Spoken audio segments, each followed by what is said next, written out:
প্রিয় শিক্ষার্থীবৃন্দ, আশা করি তোমরা সবাই ভালো আছো। আজকের অনলাইন ক্লাসে সবাইকে স্বাগত জানাচ্ছি। আমি অভিজিৎ কুমার, সহকারী শিক্ষক, বাংলা বিভাগ, Shamsul Haque Khan school and college, English version.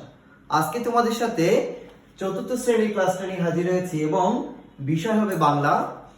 আজকে তোমাদের পঠিত বিষয় হবে মুক্তির ছড়া। এখান থেকে তোমাদের কতগুলো প্রশ্ন দেওয়া হবে এবং মূল ভাব দেওয়া হবে, কিভাবে পরীক্ষায় লিখতে হবে এই বিষয়গুলো, এবং একটি রচনা থাকবে, প্রিয় ফল। রচনা, প্রিয় ফল, এটা তোমাদের দেওয়া থাকবে। তাহলে আসো আজকে আমরা মুক্তির ছড়াটা নিয়ে আলোচনা করি। মুক্তির ছড়া, পৃষ্ঠা নম্বর 19। পৃষ্ঠা নম্বর 19। আমার সাথে একটু বইটা বের করো, তাহলে এখান থেকে আমি একটু পড়ি এবং এর পরবর্তীতে আমরা যখন প্রশ্ন নিয়ে আলোচনা করব তখন আমরা বুঝতে পারবো যে এই কবিতার মধ্যে কোন কোন বিষয়গুলো আলোচনা করা হয়েছিল। আচ্ছা, দেখো, মুক্তির ছড়া লিখেছেন সানাউল হক। লিখেছেন সানাউল হক। দেখো, আমার বাংলা তোমার বাংলা, অর্থাৎ আমার বাংলা তোমার বাংলা, অর্থাৎ সকলের যে বাংলা, সোনার বাংলা, অর্থাৎ আমাদের এই বাংলাটা হলো সোনার বাংলা। সবুজ, সোনালী, ফিরোজা, রূপালী, অর্থাৎ প্রত্যেকটা রঙের নাম বলা হয়েছে। রূপের নেই তো শেষ, অর্থাৎ আমাদের এই বাংলায় রূপের কোনো নেই শেষ। এরপরে বলেছে, দেখো, আমি তো মরেছি যতবার মরা যায়, অর্থাৎ আমি তো মরেছি যতবার যায় মরা, অর্থাৎ আমি বারবার মরেছি কিন্তু এই বাংলায় বেঁচে থাকতে চাই। কিভাবে? দেখো, নবীন যাত্রী তোমাকে শোনাই ছড়া, অর্থাৎ নবীন যাত্রী তোমাকে শোনাই ছড়া, অর্থাৎ নবীন যাত্রী কারা, এটা আমরা পরবর্তীতে প্রশ্নে আসবো, আলোচনা করব। এরপরে আছে, দেখো, এদেশ আমার এদেশ তোমার, এদেশ আমার এদেশ তোমার, সবিশেষ মুজিবের, অর্থাৎ বঙ্গবন্ধু শেখ মুজিবের কথা এখানে বলা হচ্ছে। হয়তো অধিক মুক্তি পাগল সহস্র শহীদের, অর্থাৎ হাজার হাজার শহীদের এখানে কথা বলা হচ্ছে। আমরা প্রশ্ন নিয়ে আলোচনা করব বলেছিলাম। প্রশ্ন, অর্থাৎ আমাদের কিছু অংশ আছে। দেখো, এখানে পৃষ্ঠা নম্বর 20 নম্বর পৃষ্ঠায় দেখো, সোনার বাংলাদেশ, অর্থাৎ এই যে বিষয়গুলো আছে, সোনার বাংলাদেশ, সবুজ, সোনালী, ফিরোজা, রূপালী, যতবার যায় মরা, নবীন যাত্রী, সবিশেষ মুজিবের, মুক্তি পাগল এবং সহস্র শহীদের, এই বিষয়গুলো তোমাদের অবশ্যই রিডিং অথবা কয়েকবার পড়লে তোমরা আরো বেশি ক্লিয়ার হয়ে যাবে, বুঝতে পারবে যে বিষয়গুলো আসলে কি কি আছে। আমি তোমাদের এখানে কতগুলো প্রশ্ন নিয়ে আলোচনা করব বলেছিলাম। দেখো, আমাদের প্রথম প্রশ্ন, অর্থাৎ 2 নম্বর প্রশ্নের ক, আমাদের দেশকে সোনার বাংলাদেশ বলা হয় কেন, এই বিষয়টা নিয়ে আজকে আলোচনা করছি। দেখো, অর্থাৎ ক নাম্বার, আমি প্রশ্ন লিখলাম না, আমি সরাসরি উত্তরে চলে যাই। দেখো, বাংলাদেশ আমাদের জন্মভূমি, বাংলাদেশ বাংলাদেশ আমাদের জন্মভূমি, আমাদের জন্মভূমি, এটা আমরা সবাই জানি, অথবা মাতৃভূমি, যেটাই তোমরা লিখো, জন্মভূমি অথবা মাতৃভূমি। দেখো, এদেশের প্রকৃতি বিভিন্ন রকম, এদেশের প্রকৃতি কেমন? বিভিন্ন রকম, অর্থাৎ বিভিন্ন রূপে আমাদের এই প্রকৃতিগুলো সাজানো। কেমন সেই প্রকৃতি? বিভিন্ন রকম। কেমন সেই প্রকৃতি? সবুজ শ্যামল, সবুজ শ্যামল, সবুজ শ্যামল, অর্থাৎ এক কথা আমরা যদি বলতে চাই, সুজলা সুফলা শস্য শ্যামলা আমাদের এই বাংলাদেশ। তোমরা এই কথাটাও লিখতে পারো, আমি এভাবে লিখেছি। দেখো, রকম সবুজ শ্যামল এ বাংলাদেশ, এ বাংলাদেশ, এ বাংলাদেশ। দেখো, এই বাংলাদেশ কিসে ভরা? শস্যে পরিপূর্ণ, অর্থাৎ শস্যে, অর্থাৎ সুজলা সুফলা যে বাংলাদেশ, সেই তার অর্থাৎ সবুজ শস্যে, অর্থাৎ খাদ্য শস্যে পরিপূর্ণ আমাদের এই বাংলাদেশ, অর্থাৎ খাদ্য শস্যে পরিপূর্ণ আমাদের এই বাংলাদেশ। এখানে আমরা লিখতে পারি চারিদিকে সবুজের সমারোহ, চারিদিকে কিসের সমারোহ? চারিদিকে সবুজের সমারোহ, সবুজের সমারোহ। এরপরে আমরা কি লিখতে পারি? অর্থাৎ দেখো, সোনালী আঁশের আমাদের এই দেশ আঁশের, অর্থাৎ সোনালী আঁশের যে দেশ, সেই আঁশ কিন্তু আমাদের এই দেশ বাংলাদেশ, অর্থাৎ সোনালী আঁশের দেশ আমাদের এই বাংলাদেশ, সোনালী সোনালী আঁশের দেশ আমাদের এই বাংলাদেশ। সোনালী আঁশের দেশ আমাদের এই আঁশের দেশ আমাদের এই দেশ, আমাদের এ দেশ। এরপরে আমরা কি লিখতে পারি, অর্থাৎ প্রশ্ন চলে যায়, অর্থাৎ আমাদের দেশকে সোনার বাংলাদেশ বলা হয় কেন, সেই জন্য এই কথাগুলো আমার লেখা। দেখো, আঁশের দেশ আমাদের এই বাংলাদেশ অথবা আমাদের এই দেশ, অর্থাৎ তাই এ দেশকে সোনার বাংলা বলা হয়। তাই এ দেশকে সোনার বাংলা বলা হয়। এ দেশকে সোনার বাংলা বলা হয়, বাংলা বলা হয়। খুব সোজা, তোমরা যদি একটু মনোযোগ দিয়ে একটু দেখো, অর্থাৎ প্রশ্নে যে বলেছি যে 20 নম্বর পৃষ্ঠে যে অংশগুলো আছে একটু দেখলে মোটামুটি বুঝতে পারবে। দেখো, আমাদের এই দেশকে কেন সোনার বাংলা বলা হয়। দেখো, বাংলাদেশ আমাদের জন্মভূমি। এদেশের প্রকৃতি বিভিন্ন রকম, এদেশের প্রকৃতি বিভিন্ন রকম, একটু এখানে একটু অ্যাড করে নাও। এদেশের প্রকৃতি বিভিন্ন রকম, সবুজ শ্যামল এদেশ, শস্যে পরিপূর্ণ, চারিদিকে সবুজের সমারোহ, সোনালী আঁশের দেশ আমাদের এই দেশ। তাই এদেশকে সোনার বাংলা বলা হয়। খুব সোজা, একটু মনোযোগ দিয়ে তোমরা যদি একটু দেখো তাহলে বুঝতে পারবে। এবার আমি যে বিষয়টি আসি সেটা হচ্ছে আমাদের মূল ভাব। এই মূল ভাবটা নিয়ে একটু আলোচনা করছি। দেখো, মূল ভাব, অর্থাৎ আমরা মূল ভাব একটা ফরম্যাট তোমাদেরকে দিয়েছিলাম, অর্থাৎ মূল ভাব কিভাবে লিখতে হবে, অর্থাৎ মূল ভাবের প্রথমটা কিভাবে আমরা শুরু করতে পারি। একটা যে কোনো একটা কবিতা তো তোমাদের থাকবে, কবিতা অনুযায়ী তোমাদের পরবর্তীতে তো লিখতে হবে।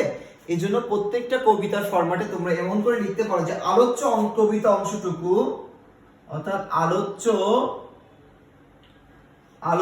অংশটুকু বা আলোচ্য কবিতা অংশটুকু, অর্থাৎ যে কবিতাটা দেওয়া থাকবে, কবিতা অংশ, আলোচ্য কবিতা অংশটুকু, অর্থাৎ এখানে কে আছে, সানাউল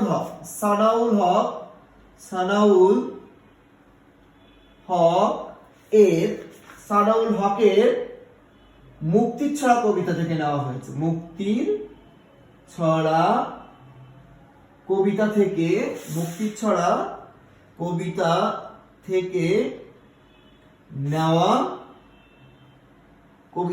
নেওয়া হয়েছে। এই বিষয়টা আমরা একটু প্রথমেই আমরা লিখব যে আলোচ্য অংশটুকু, অর্থাৎ আলোচ্য কবিতা অংশটুকু, এই যে সানাউল হক আর যে মুক্তির ছড়া, অর্থাৎ যেখানে এই কবিতা যে অন্য কেউ যদি লেখে তাহলে এখানে অন্য কেউ থাকবে, এবং এই কবিতাটা যদি মুক্তির ছড়া না হয় অন্য কিছু হয় তাহলে তোমরা মুক্তির ছড়ার জায়গায় অন্য কিছু দিবে। কবিতা থেকে নেওয়া হয়েছে অথবা কবিতার অন্তর্গত বা অন্তর্ভুক্ত, যেভাবে তোমরা লিখতে পারো, সহজ করে দিয়েছি। দেখো, এখানে তোমরা লিখো সবুজ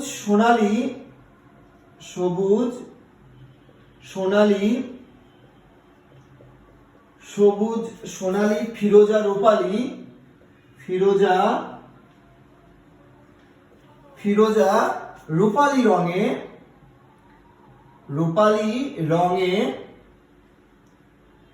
রূপালী রঙে সাজানো সোনার বাংলাদেশ, রূপালী রঙে সাজানো সোনার বাংলাদেশ। এই কথা আমি আগেও বলেছি, তোমাদের বইয়ে দেওয়া আছে, একটু সাজিয়ে লিখলে হবে। এরপর লিখো তোমার আমার চিরচেনা, অর্থাৎ তুমিও চিনো আমিও চিনি। তোমার আমার চিরচেনা। কি চিরচেনা? এই বাংলা চিরচেনা। তোমার আমার চিরচেনা এই বাংলায় সবুজ প্রকৃতি। এরপরে আছে দেখো চিরচেনা প্রিয় বাংলা অথবা প্রিয় স্বদেশ অথবা প্রিয় বাংলা। আমাদের সার্বিক মুক্তি ও স্বাধীনতার জন্য, অর্থাৎ আমাদের যে আমরা মুক্তি সংগ্রাম করেছিলাম তার জন্য কে কাজ করেছে, দেখো আমাদের সার্বিক মুক্তি ও সংগ্রামে, সার্বিক মুক্তি ও স্বাধীনতার জন্য, এক কথায় মুক্তি ও স্বাধীনতার জন্য স্বাধীনতার জন্য বঙ্গবন্ধু শেখ মুজিবুর রহমান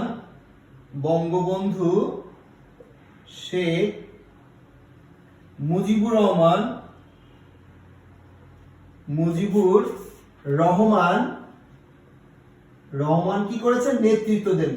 মুজিবুর রহমান নেতৃত্ব দেন, এটা আমরা সবাই জানি। তারপরে তোমরা লিখতে হবে এটা, বঙ্গবন্ধু শেখ মুজিবুর রহমান নেতৃত্ব দেন। এরপরে আমরা কি লিখবো? এরপরে লিখবো তার যোগ্য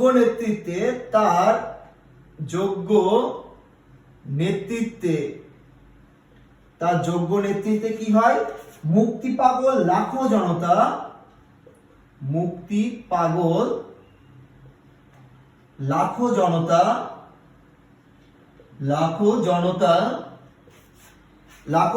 স্বাধীনতা যুদ্ধে কি করে? ঝাঁপিয়ে পড়ে।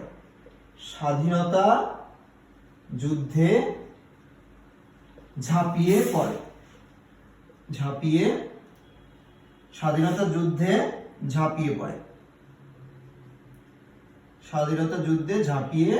পড়ে। এবং তারপরে লিখবে তাদের আত্মত্যাগে আমরা আজ স্বাধীন। তাদের আত্মত্যাগে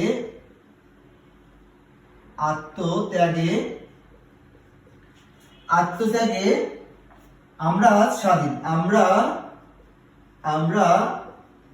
আজ স্বাধীন।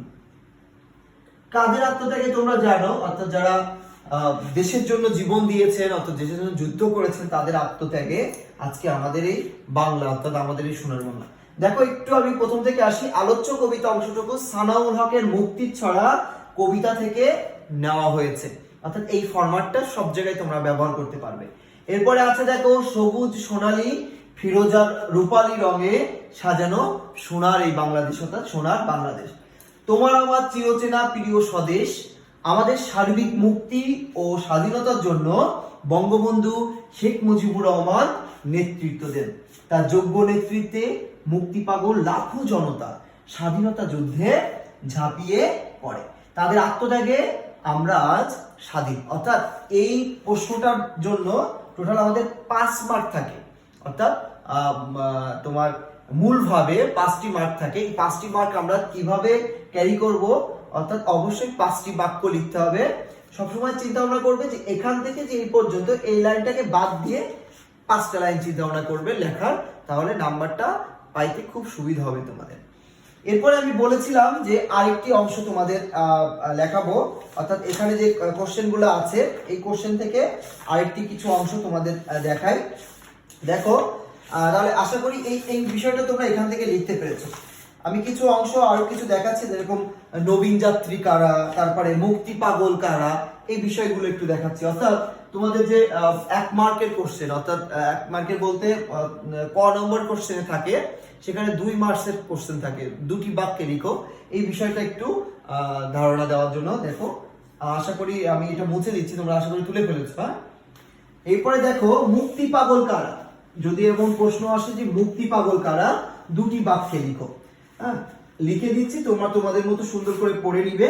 এখানে কিন্তু আমি বলেছি যে 20 নম্বর পৃষ্ঠায় খুব সুন্দর করে এই বিষয়গুলো দেওয়া আছে, তোমরা একটু খেয়াল করবে, তাহলে হয়তোবা তোমাদের জন্য সুবিধা হবে। আমি দেখো এখানে মুক্তি পাগল কারা, অর্থাৎ মুক্তি পাগল কারা, এই বিষয়টা দেখো এখানে দেখাচ্ছি। দেখো মুক্তি পাগল অর্থাৎ এদেশের মুক্তির জন্য যারা সংগ্রাম করেছেন, এদেশের মুক্তির জন্য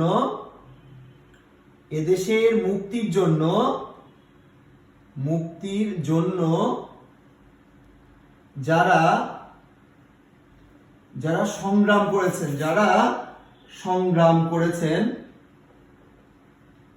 সংগ্রাম করেছেন তারাই মূলত মুক্তি পাগল, তাই তো? অর্থাৎ সংগ্রাম যারা করেছেন তারা হলো আমাদের মুক্তি পাগল। কিন্তু সেই বিষয়টা সুন্দর করে লিখে বোঝাতে হবে, অর্থাৎ এদেশের মুক্তির জন্য যারা সংগ্রাম করেছেন, স্বাধীনতার জন্য, অর্থাৎ আমাদের দেশকে স্বাধীন করার জন্য কি কি করেছেন দেখো। স্বাধীনতার জন্য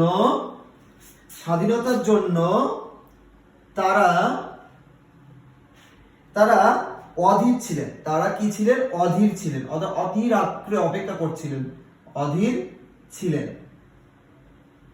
এবং এবং তাই তারা ছিলেন মুক্তি পাগল। স্বাধীনতার জন্য তারা অধীর ছিলেন, তাই তারা মুক্তি পাগল। তাই তারা মুক্তি পাগল।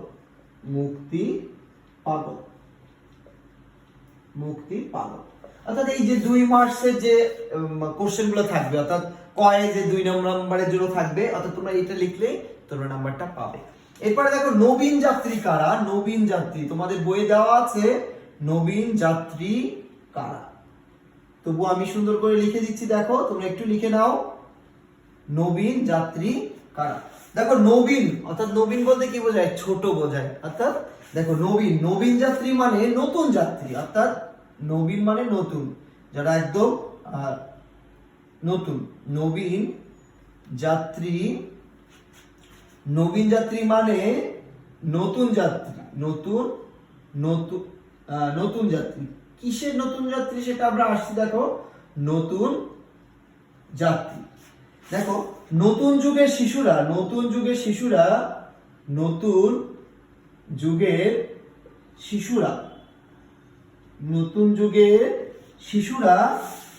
নবীন যাত্রী। নবীন যুগের শিশুরা হলো নবীন যাত্রী। এরপরে কি আছে দেখো, এদেশকে স্বাধীন করার জন্য, এদেশকে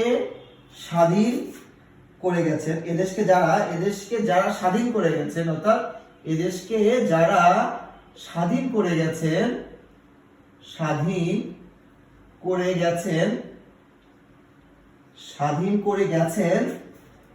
তাদের সেই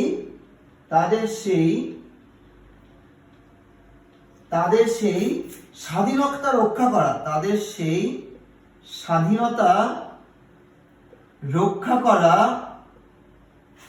রক্ষা করা, নবীন যাত্রীদের দায়িত্ব। নবীন যাত্রীদের দায়িত্ব। অর্থাৎ কি লিখেছে দেখো, নবীন যাত্রী মানে নতুন যাত্রী, অর্থাৎ নতুন যুগের শিশুরা নবীন যাত্রী। সে তো বুঝতে পারছো, একই কথা বারবার আসছে। দেখো এদেশকে যারা স্বাধীন করে গেছেন তাদের সেই স্বাধীনতা রক্ষা করার জন্য নবীন যাত্রীদের দায়িত্ব। অর্থাৎ তোমরা যারা আছো এদেশকে আরো ভালোবেসে কিভাবে দেশকে আরো সাফল্যমণ্ডিত করা যায় সেই বিষয়টা তোমাদের এখন থেকে মনের মধ্যে গেঁথে রাখতে হবে, যে তারা আমাদের জন্য, অর্থাৎ মুক্তিযোদ্ধারা আমাদের দেশকে স্বাধীন করার জন্য জীবন দিয়েছেন, শহীদ হয়েছেন। তারা কিভাবে এই দেশকে ভালোবেসে তাদের জীবন বিসর্জন দিয়েছেন, সেই পরিপ্রেক্ষিতে আমরা কিভাবে দেশের জন্য কাজ করতে পারি, এই বিষয়টা তোমাদেরও মাথায় রাখতে হবে। দেখো আমি খুব সুন্দর করে তোমাদের এই 2টা অংশ দিয়েছি। তোমাদের গ নম্বর নিয়ে একটু সমস্যা হচ্ছে। গ নম্বরে যেটা থাকতে পারে, একটু বানায় কোশ্চেন থাকে, অর্থাৎ এই স্বাধীনতা নিয়েই তো আমাদের আজকের এই পুরো ক্লাসটা। স্বাধীনতা নিয়ে তা হতে পারে যে স্বাধীনতা সম্পর্কে লিখো, মুক্তিযোদ্ধা সম্পর্কে লিখো। এটা তো সোজা একটা জিনিস, অর্থাৎ এটা তোমাদের মাথা থেকে খাটিয়ে লিখতে হবে। এই কারণে বলেছি যে 20 নম্বর পৃষ্ঠাটা অবশ্যই তোমাদের সুন্দর করে পড়তে হবে। তাহলে আজকে এই পর্যন্তই থাক। এবং তোমাদের আজকে যে বিষয়টা আমি বলেছি যে এখানে রচনা, কিন্তু এটা কিন্তু রচনা, হ্যাঁ, এই যে বিষয়টা এটা হলো রচনা। এই রচনাটা তোমরা সুন্দর করে পড়বে। অর্থাৎ এর মধ্যে তোমরা কয়েকটি রচনা তোমরা পেয়েছো বা পড়ার জন্য। অর্থাৎ একটা হলো প্রিয় ফল, আমার মা আছে, এই বিষয়গুলো তোমরা সুন্দর করে পড়বে। আচ্ছা যাও, এখন এই যে পুরো যে অংশটা আমি চাই, পুরো অংশটা তোমরা HW করবে। পুরো অংশটা HW করে আমাকে সুন্দর করে সাবমিট করবে। কিভাবে সাবমিট করবে তোমরা জানো, নাম, রোল, সেকশন এন্ড স্ন্যাপশট দিয়ে তোমরা খুব সুন্দর করে সেটা লিখবে এবং আমাকে স্ন্যাপশট দিয়ে আমাকে সেন্ড করবে। তাহলে আজকে এই পর্যন্তই থাক। নেক্সট কোনো ক্লাসে তোমাদের সাথে আবারও দেখা হবে। সবাইকে ধন্যবাদ।